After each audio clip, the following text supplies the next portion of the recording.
The Taliban is now in full control. You can see it in the pictures. New video of Taliban fighters just moments after the U.S. departed, entering a hangar at Hamid Karzai Airport, checking out helicopters and other equipment the U.S. military left behind. Army Major General Chris Donahue, commander of the 82nd Airborne, the last to board the final military C-17 flight. This is, as far as we know, the last U.S. soldier to leave Afghanistan. We will hear from the Pentagon in just a moment. This morning, we're also seeing the impact of Hurricane Ida after more than 1 million homes and businesses in 3 states down south are still without power, and they could be for weeks before that power is restored. The storm left a trail of destruction in Louisiana and Mississippi, and now comes the scorching heat with no power. Temperatures could hit 103 degrees today. Overnight, 2 people were killed when floods washed out a major roadway between Mississippi and Louisiana. First, Afghanistan, the challenges still ahead, and the legacy of what has been left behind. Joining me now is Pentagon Press Secretary John Kirby. Thanks so much for being with us. I'm cognizant of the fact that you've spent your life in public service, a big chunk of it in the military. What's it like for you to wake up this morning and after 20 years, for the first time in 20 years, to have no U.S. troops in Afghanistan? Yeah, I think we're all still processing that, John, to be honest with you. I mean, it is something that for 2 decades we've all been connected to without question. And I think it's going to take time for every veteran to sort of process this on their own. What I can tell you is here at the Pentagon, there's a mixture of relief that we were able to get everybody out safely in those last few hours, all the last remaining 800 troops, and that we were able to evacuate 6,000 Americans and 123,000 total people out. But there's also concern, obviously, over the ones that we couldn't get out, that the time and space and the security threat simply wouldn't allow us to reach. Although we don't think the numbers are large, we're still obviously concerned about our allies and friends and fellow American citizens that are still there.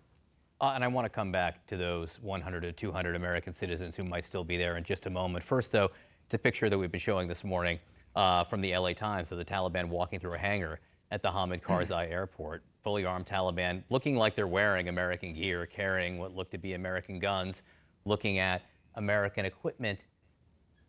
I wonder what these images, again, what's the takeaway here? If at any point in the last 20 years I had said to you that there would be Taliban fighters inspecting U.S. helicopters inside an evacuated hangar, how is that anything other than a U.S. defeat? John, I would tell you that they can inspect all they want. They can look at them, they can walk around, but they can't fly them. They can't operate them.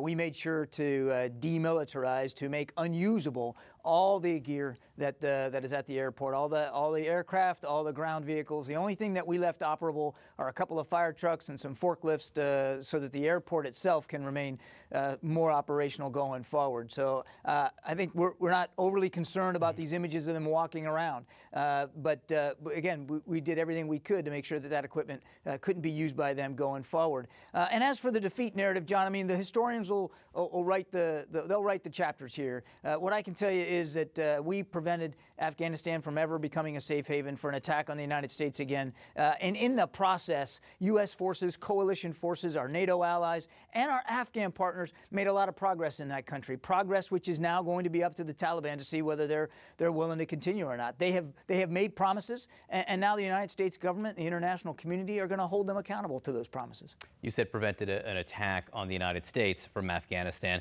There was an attack in Afghanistan on Americans last week, obviously. 13 U.S. service members died, and there are still 100 plus, give or take, U.S. citizens in Afghanistan who want to get out. So what is your current assessment of what threat they might be under? There is no question that the threat environment in Afghanistan remains high. And certainly we obviously are concerned about the potential for Taliban retribution going forward. And we certainly, and we saw it ourselves, are mindful of the threat that ISIS-K continues to pose inside Afghanistan. As General McKenzie said yesterday, the Taliban is now going to reap what they sow when they release these ISIS-K prisoners, and they're going to be struggling against an ISIS-K threat. What I can tell you is that we're going to, as a government, we're going to stay mindful of our commitment to the remaining American citizens, and we don't believe there's very many, and to our Afghan allies to hold the Taliban accountable for their promises of safe passage. It's not going to be their words, it's going to be their deeds, and we have a lot of tools available across the government to do that. I know that's the promise, but President Biden at one point promised that U.S. troops would stay until all American citizens who wanted to get out got out. And there are still American citizens there, and U.S. troops are gone. So if the military assesses that these 100 plus Americans are under imminent threat, what's the military prepared to do about it? Our job is to provide options to the commander-in-chief, but it's not to make policy. And I think I just leave it right at there, John. What I can tell you is we have other tools available to us as a government to help the safe passage of Americans get out of that country or any other country. It's not totally unlike the ways we try to move American citizens who are stranded or in danger and peril out of other countries around the world. We have lots of tools available to us. I don't foresee a military role at this time, but of course that's going to be a decision by the commander-in-chief. What I can tell you is that we're going to remain committed to getting them home as fast and as efficiently as possible. Though the military mission has ended, the United States commitment to them has not. So when people say America's longest war is over, is it? Yes. Yes, it is. There are no American troops anymore in Afghanistan. The military mission, the war itself is over. No matter what happens to the 100 Americans still there?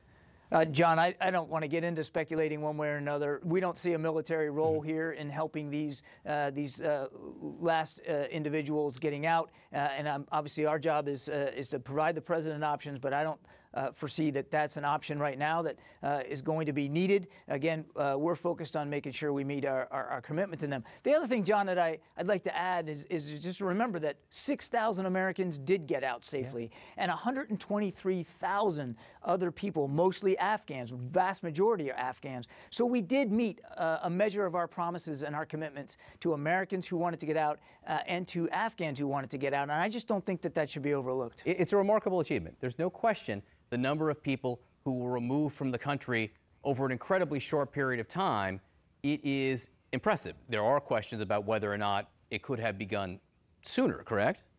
There's going to be all kinds of time to do the forensics on this, John. What I can tell you is that we had been planning for non-combatant evacuation operations all the way back to the spring, back to April. It was something on the plate, and Secretary Austin pre-positioned forces well before the Taliban had been making their moves on the provincial capitals here in early August. Well before that, he decided, weeks before that, to pre-position forces in the region closer to Afghanistan in case we were going to need them. And I would remind everybody that, you know, we went in the span of 48 hours in mid-August. We went from believing we had an Afghan government who was a longtime ally and a partner that we could rely on, and Afghan forces, within 48 hours to having to develop a pragmatic relationship with a longtime enemy, the Taliban, in order to effect these evacuations. I'm not at all discounting our concern over those that didn't get out and those that are still there. We absolutely share that concern, and we're heartbroken that we couldn't get everybody. But in the span of less than 20 days, to be able to move out more than 120,000 people safely, mostly Afghans, I think is a remarkable achievement by the Pentagon and by our State Department and by our coalition allies too. I do have to let you go. I just want to ask, again, big picture here, and maybe put on your old State Department hat here as well, but as the world looks at this morning, as the world looks at this morning where there are no U.S. troops in Afghanistan for the first time in 20 years, what do you think the lesson is in terms of American power?